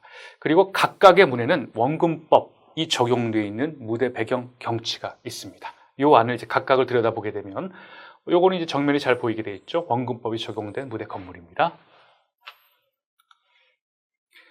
자, 이런 건물 확대해서 보니까 이렇게 되어 있죠. 아까 정면에 있는 그런 문이죠. 이런 방식으로 이제 이렇게 깊이가 있게 보이는 거죠. 그렇죠? 그렇다고 관객이 이만큼 들어가게 되면 아주 이 건물이 난쟁이처럼 보이게 되는 현상이 있기 때문에 아까 얘기했지만 더 들어가면 안 되겠죠. 들어갈 수 없을 뿐더러 이 앞에서 연기를 해야 됩니다. 자, 아까 얘기한 것처럼 자, 무대 그림이 각각 문 뒤에 이런 방식으로 원근법이 적용돼서 사용이 되고 있고요. 그래서 관객석은 이런 형식으로 돼 있고, 그렇죠? 아까 문이 하나, 둘, 그렇죠? 앞에 하나, 둘, 셋, 넷, 5개, 정면에 3개죠. 그렇죠? 그래서 이 무대 그림이 요 앞에서 이제 공연을 하게 되는 겁니다. 관객들이 이 특정한 배경 앞에서, 그렇죠? 이로 들어갈 수는 없는 거죠. 자, 또 하나는 이제 사비오네타 극장인데요. 이거는 이제 스카모치에 의해서 아까 얘기한 올림피크 테아트로 극장이죠. 극장을 완성시킨 그런 디자이너죠. 그것이 이제 사비오네타의 지어집니다. 사비오네타도 역시 이탈리아 북부에 있는 도시입니다. 250석 규모의 작은 극장. 아까 그 극장보다 좀 더 작죠. 반원형의 객석으로 구성되어 있는 단일 건축물이고요. 극장의 무대 뒤편에는 하나의 배경이 있었습니다. 그러니까 그렇죠.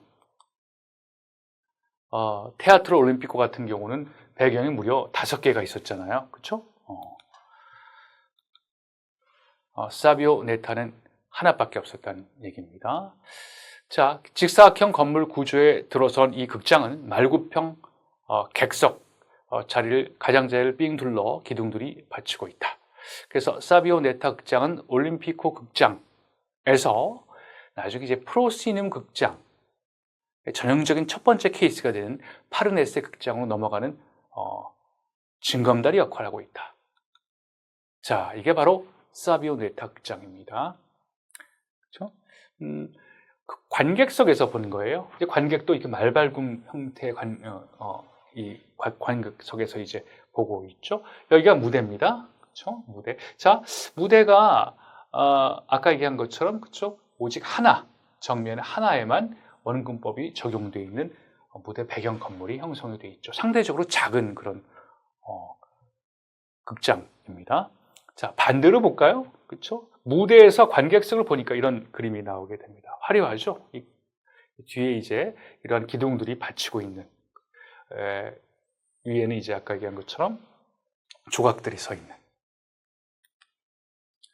자, 아마 가장 유명한 극장일 겁니다. 지오반 바티스타 알레오티라고 하는 사람 건축가가 만들었는데요. 테아트로 파르네세 극장입니다. 파르마도 북부에 있는 도시입니다. 이탈리아 북부에 있는 파르마에 위치한 이탈리아 르네상 시대의 가장 유명한 극장. 경사진 말 9평 객석으로 3,500명이니까 엄청난 상대적으로 그런 관객의 수용이 가능했습니다. 무대 바닥의 뒤쪽으로 갈수록 올라가는 경사진 구조다. 객석 앞에 평평한 바닥은 무도회나 기마 전시용으로 사용됐다. 그거는 물을 채워 로마 시대 해전 놀이를 본다는 공연을 하기도 했다. 이 부분을 얘기하는 겁니다. 굉장히 커다란 공간이 바로 이 앞에 놓여 있는 거죠. 비록 2차 세계대전 때 90%가 파괴돼서 재건축되었지만 이게 다 재건축된 건물입니다. 프로시넘 아치를 사용한 원조 극장이라고 하는 역사성 굉장히 중요합니다. 자, 프로시니엄 아치 아까 얘기했죠. 무대 틀, 액자 틀, 극장이라고. 자, 보세요. 무자 틀, 액자 틀처럼 네모난 게 있죠.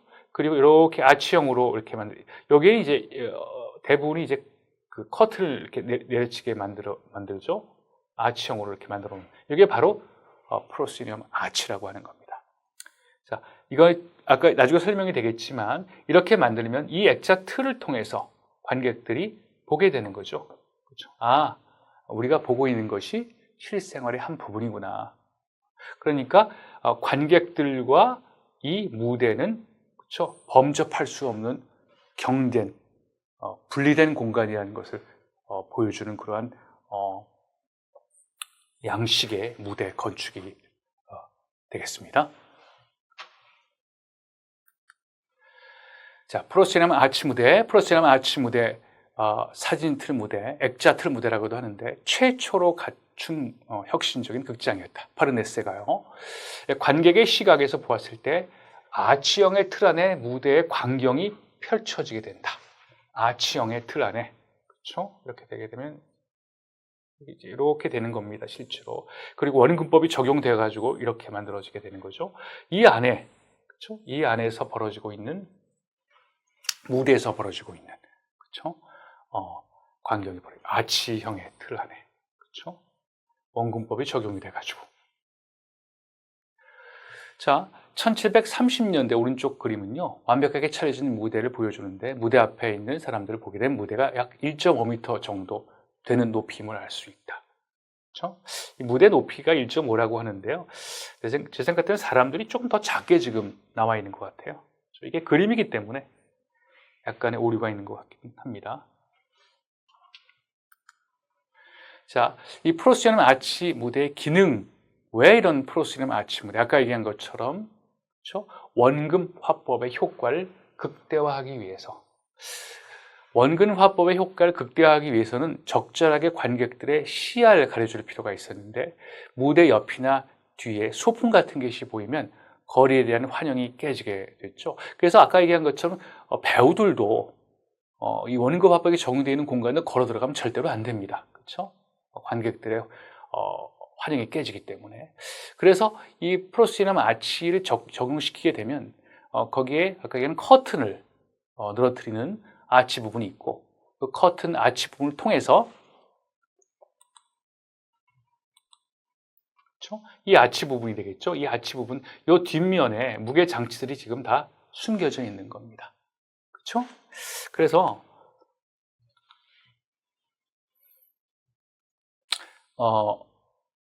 적절하게 관객들의 시야를 가려줄 필요가 있었는데 이 무대 옆이나 뒤에 있는 소품을 가려줌으로써 거리에 대한 환영을 계속 유지시켜 줄 수 있다. 그래서 원근 화법의 효과를 극대화시킬 수 있다라고 하는 게 한 가지 역할이고요.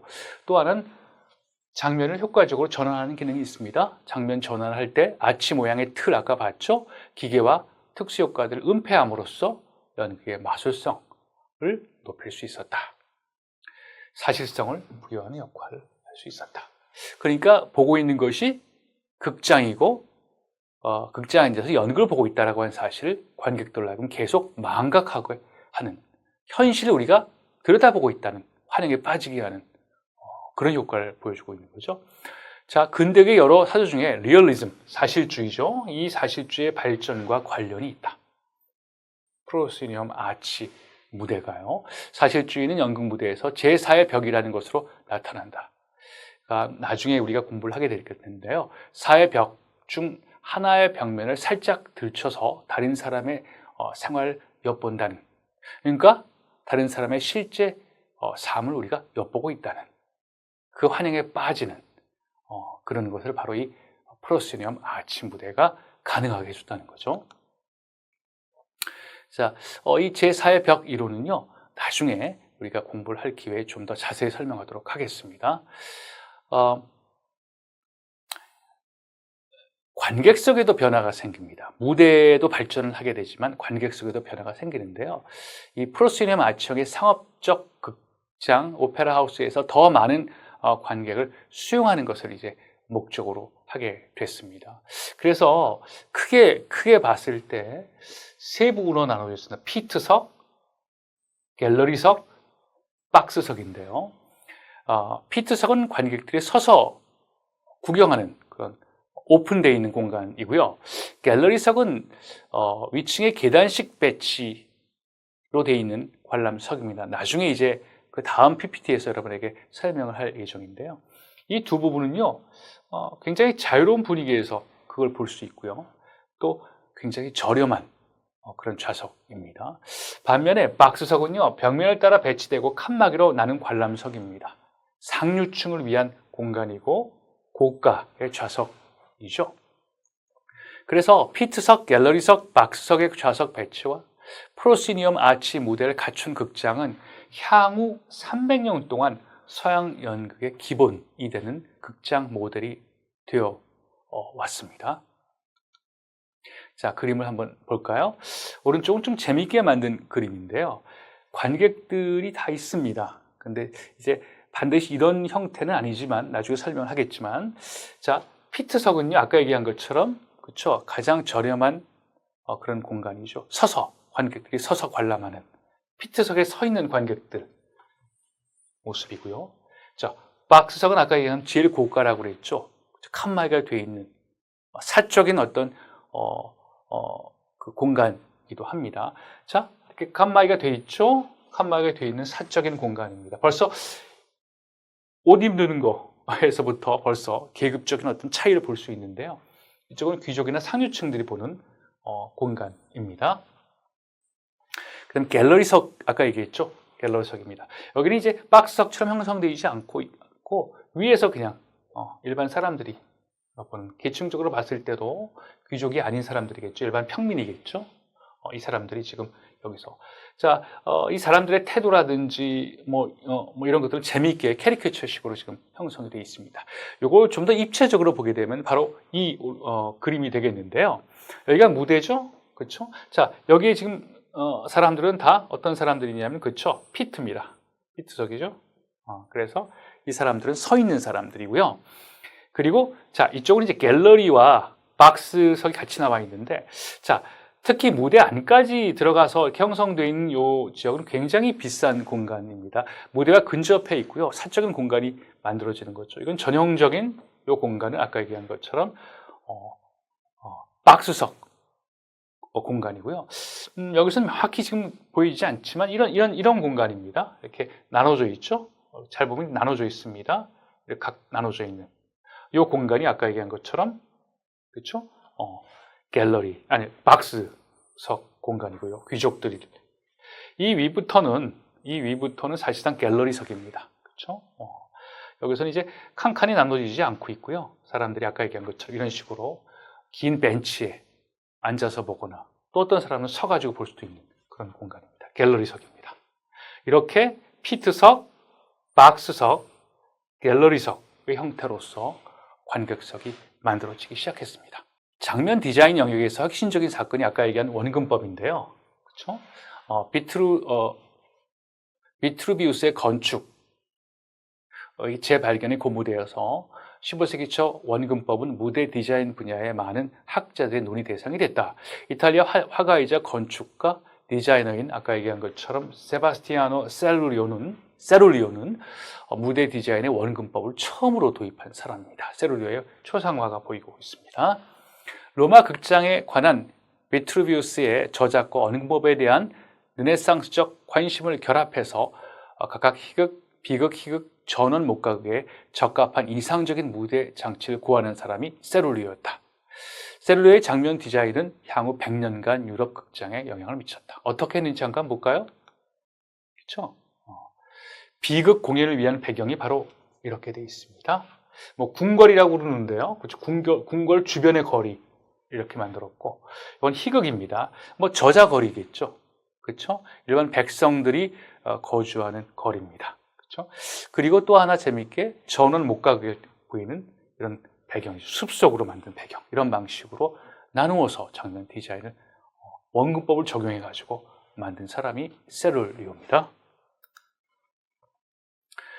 셀리오는 배경장치에 angled wing이라고 하는 것을 썼는데요.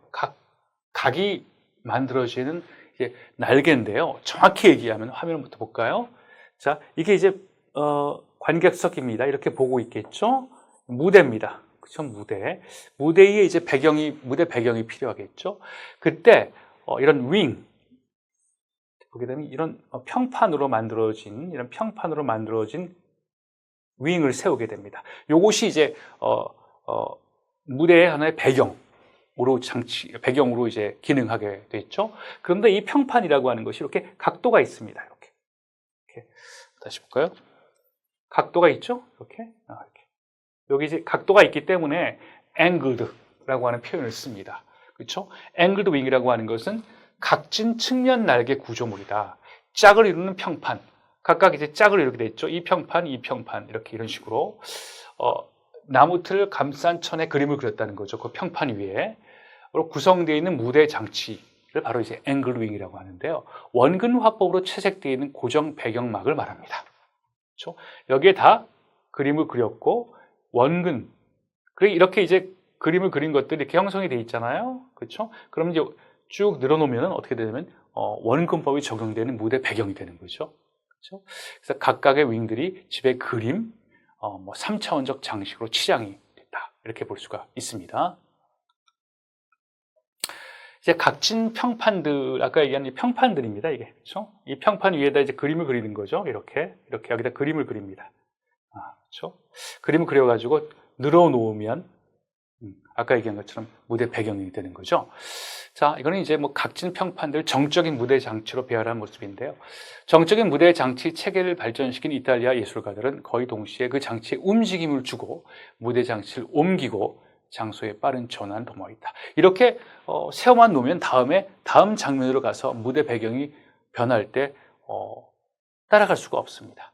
그래서 서서히 이제 빠른 전환을 위해서 무대 장치에 하나의 변화를 줬는데요. 하나가 플랫 윙을 이용한 그루브 시스템이라는 게 하나가 있고 또 하나가 폴 앤 체리엇 시스템인데요. 이 폴은 여러분 알다시피 장대입니다. 기둥을 얘기하는 거고요. 체리엇은 마차입니다. 나중에 얘기하겠지만 조그마한 마차 위에다 바퀴를 이렇게 해놓고 장대를 길게 들어놓아서 무대가 있으면 여기 무대 아래겠죠. 보이지 않는 거고 무대 위겠죠.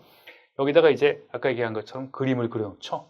그래서 이 바퀴가 굴러감으로써 자연스럽게 이 무대 배경이 이동할 수 있는 손으로 힘을 들여가지고 미는 형식이 아닌 훨씬 더 효율적인 그런 시스템이 되겠죠. 앵글드 윙 같은 경우는 사실상 사람들이 가서 빼내가지고 새로운 그 윙으로 교체해야 되는 그런 번거로움이 있어서 빠른 전환이 불가능했죠.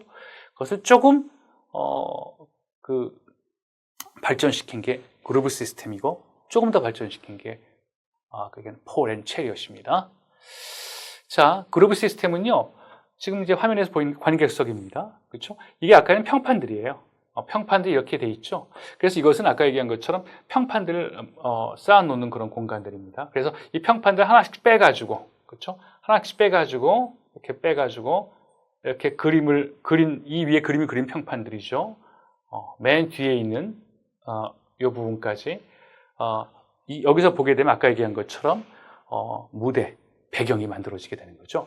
자, 알레오티라는 사람이 셀리오의 앵글드 윙 방식과는 다른 플랫 윙, 평평한 각이 없는 플랫 윙 세팅의 장면 변환 장치를 소개했습니다. 이걸 그루브 시스템이라고 하는데요. 바닥 홈 미닫이 방식입니다. 이 밑에 홈이 있어요. 그래가지고 사람들이 홈에 따라서 이 평판을 끼우는 것을 밀고 또 당기고 함으로써 훨씬 더 효율적으로 이 홈 때문에 빠른 장면 전환이 가능하게 된 거죠. 그래서 무대 양면에 3개, 4개의 무대 장치형 평판 보관서, 이게 평판 보관소라는 거죠. 이렇게 이런 방식으로 보관소가 있고 각 보관소는 바닥에 트랙, 그루브, 홈에 놓인 일련의 평판들과 무대 장치 조각들을 무대 안팎으로 쉽게 이동시킬 수 있도록 하는 홈을 갖고 있었다. 쉬운 말로 홈이 있었다는 겁니다. 이 평판 밑에. 그래서 각 보관소에서는 일하는 사람이 있어서 평판을 밀거나 당기는 것, 미닫이 문 밀거나 당기는 것처럼 그래서 무대 장면을 전환시켰다는 겁니다. 밀고 당기고 이런 방식으로.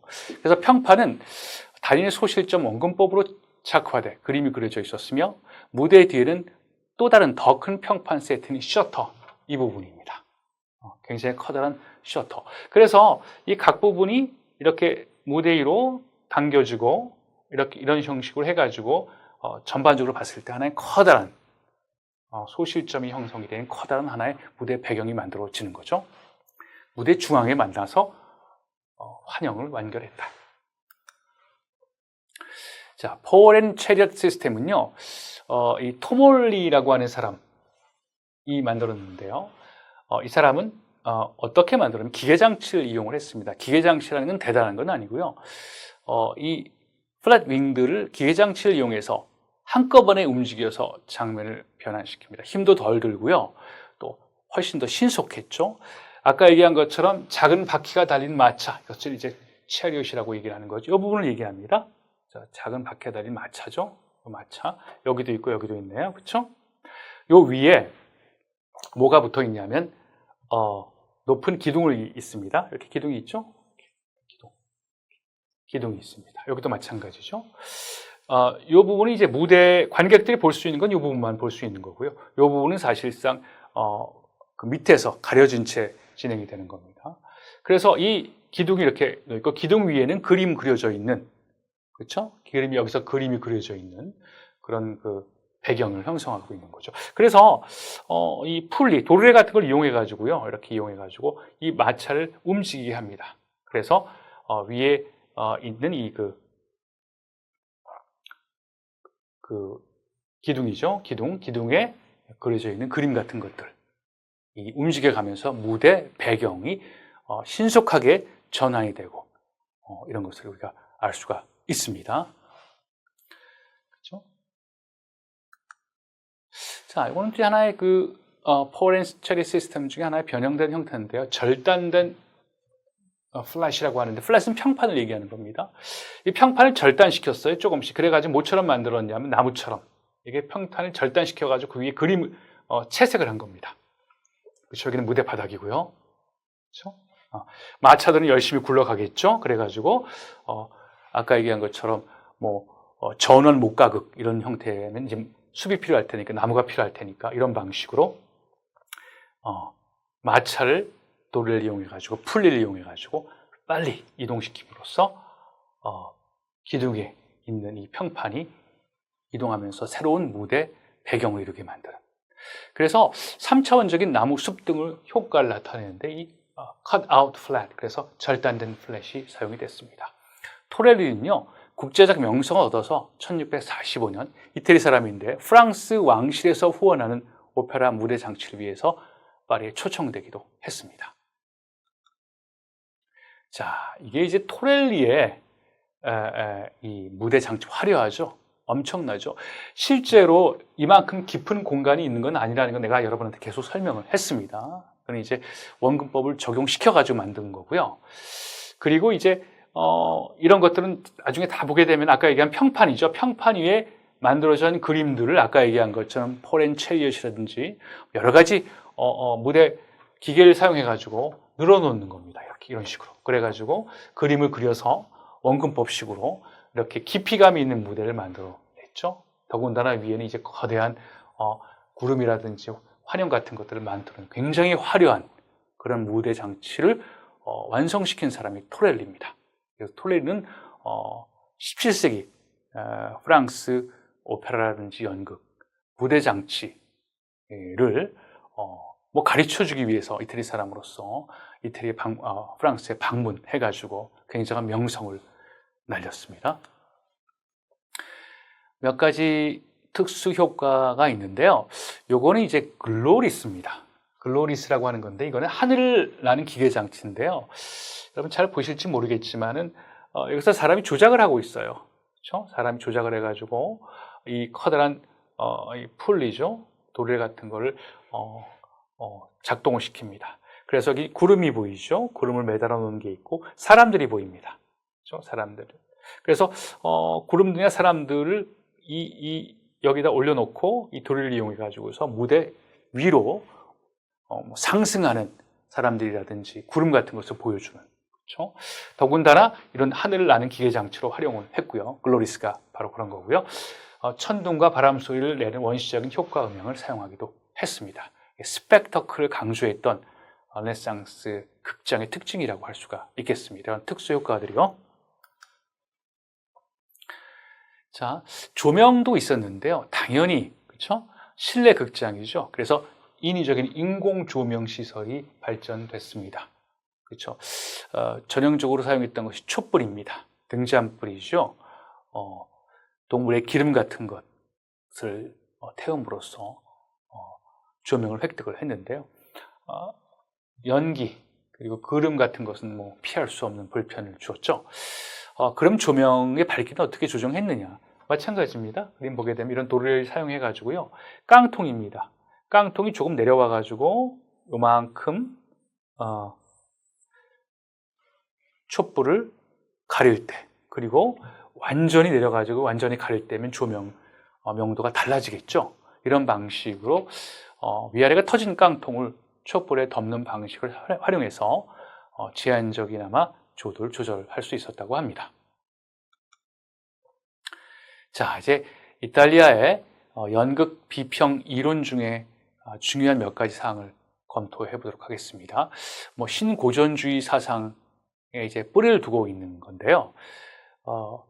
르네상스 시기 이탈리아 비평가들이 그리스나 로마 고전의 계승을 목표로 해서 만든 연극적 규범입니다. 그 중에 핵심적인 몇 가지 사항을 설명하도록 하겠습니다.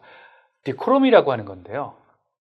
아마 여러분 그 그리스 시대 때 연극 우리가 공부하면서 잠깐 여러분이 들었던 그런 단어입니다. 적합성, 어울림, 어울린다니까 정격, 예절주의 이렇게 다 번역이 됩니다. 그걸 디코롬이라고 얘기하면 다 알 수 있겠죠. 굳이 번역을 하면 이런 방식으로 번역이 된다는 겁니다. 어울림, 그렇죠? 정격, 적합성 다 동일한 얘기죠. 그래서 모든 캐릭터, 연기에 나오는 배우들은요, 등장인물들은 자신의 나이, 직업, 성별 등에 걸맞는 행동을 해야 된다. 그렇지 않으면 연극이 와야 된다. 이렇게 얘기합니다. 훌륭한 연극은 반드시 디코럼을 준수해야 된다. 또 하나 준수해야 되는 게 있습니다. verisimilitude라고 하는 건데요. 이게 진실다움인데 우리가 다른 말로 우리가 이렇게 얘기합니다. 박진성, 진실다움, verisimilitude라고 하는데 모든 연극이 실제 연극 인생에 충실한 것이어야 된다. 그러니까 실제 현실 속에서 일어나지 않는 것은 모두 배제해야 된다는 거죠. 그래서 초자연적인 존재, 등장 같은 것은 금지했습니다. 옛날에 이제 그리스 시대 때는 신이 나와가지고 인간사에 간섭을 한다든지 해결한다든지 그런 것도 다 여기서 이탈리아 연극에서는 이제 사실 신을 들고 나는 메카네 같은 기계 장치 다 금지했죠. 그리고 코러스도 사실은 연극적 양식이긴 했지만 그리스나 이런 시대에서 많이 사용했지만 그것은 우리 현실 속에서 코러스를 볼 수 있는 건 아니잖아요. 그렇죠? 코러스 같은 것도 다 금지하고 방백 같은 것은 무대 위에서 배우들이 공연을 할 때 한 배우가 얘기하는 것이 금방 있는 다른 배우한테는 들리지 않는데 관객은 그것을 알아들 수 있게 만드는 하나의 연극적 관행입니다. 그것을 방백이라고 얘기를 합니다. 방백 같은 것은 사실상 무대 위에서 가능한 관행이지 현실 속에서는 사실 굉장히 비현실적인 것이거든요. 그래서 이런 것들 다 금지했는데 이런 것이 다 뭐예요? 그렇죠? 박진성, 진실다움을 위반한 그런 케이스라고 보는 거죠. 그래서 verisimilitude, 박진성 굉장히 중요한 하나의 개념이었습니다. 삼일치, 그렇죠? 그리스 시대 때 많이 적용되던 그런 원칙이었죠. 고스란히 이탈리아 연극 비평이 오히려 더 강력하게 이것을 요구하고 있습니다. 한 편의 연극 내에서 하루 이상이 흘러서는 안 된다. 한 편의 연극이 펼쳐지는 장소는 한 군데여야 된다. 장소의 일치죠. 첫 번째는 이제 시간의 일치입니다. 세 번째, 하나의 중심 이야기만 사용해야 된다. 행동의 일치죠. 삼일치입니다. 재미있게 스페인이나 영국 같은 르네상스에서는요, 바로 셰익스피어가 전형적인 케이스가 되겠지만 이거 다 지키지 않습니다. 그렇죠? 근데 이탈리아에서는 아주 엄격하게 연극이 지켜야 될 하나의 원칙 규범으로 설정해 놨습니다. 장르도 마찬가지죠. 비극은 왕족을, 희극은 평민을 다뤄야 된다. 이 두 장르는 절대 혼합하지는 안 된다. 셰익스피어는 비극에서 희극적인 요소를 집어넣기도 하죠. 그래서 마구 혼합을 합니다. 그런데 이탈리아 비평에서는요, 이론에서는 절대로 혼합돼서는 안 된다. 그리고 시적 정의는 이제 영어로 얘기하면 poetic justice라고 합니다. 이건 이제 다른 말로 얘기해서 그 권선징악이죠, 그렇죠? 착한 사람들은 나중에 이제 거기에 해당되는 복을 받고 나쁜 사람들은 벌 받아야 된다. 시적 정의입니다, 그렇죠? 이런 것들, 시적 정의가 이루어지는 도덕적 교훈을 담고 있어야 된다. 장르에 대한 굉장히 엄격한 규칙을 요구를 했습니다.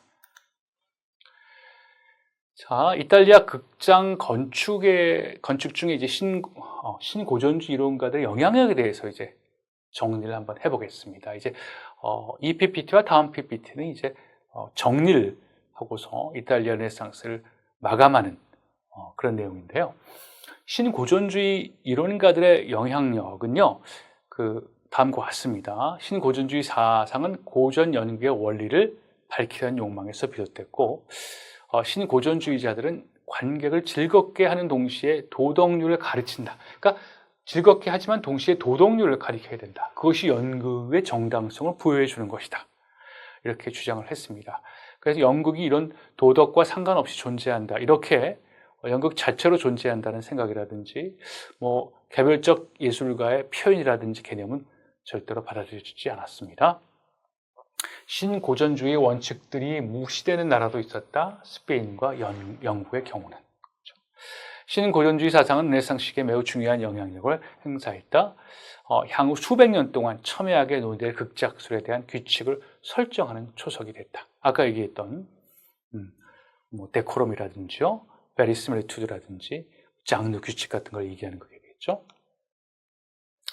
자, 마지막으로 이탈리아 극장 건축 중에 이제 이탈리아 르네상스 유산에 대해서 검토를 해보겠습니다. 극이론과 무대 장치에 있어 이탈리아의 독보적인 지배력 굉장히 중요합니다. 그렇죠? 독보적이었죠. 그래서 사실 극이론과 무대 장치에 대한 이탈리아의 이런 새로운 해석과 혁신적인 어떤 내용은요, 다른 르네상스 시대 때, 신고전 시대 때 나라들의 어떤 영적 관행이라든지 장치에 상당히 중요한 영향력을 주었습니다.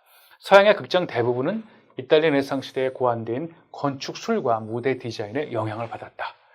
이탈리아 르네상스의 영향력은 프랑스를 거쳐 영국, 스페인, 독일 등지로 확산이 됐다. 어떤 나라들은 직접적으로 받아들였고 어떤 나라들은 특정한 부분만 선별해서 받아들였다. 이렇게 볼 수가 있겠습니다. 코메디아 델라르테는요, 프랑스 극에 직접적으로 영향을 많이 줬다. 그러니까 이건 몰리에르 같은 작가들도 영향을 많이 받았습니다. 이 시기의 희극 전통은 여러 면에서 지금까지 유효하다. 독특한 대중 희극에도 불구하고 1750년 무렵에는 18세기 중요쯤 되면요, 오페라를 제외하고는 이탈리아는 더 이상 연극에 있어서 주도적인 세력이 아니었다. 이렇게 얘기할 수 있겠습니다. 자, 지금까지 이탈리아 르네상스 시대 때 연극에 대해서 살펴보았습니다. 여러분 수고하셨습니다.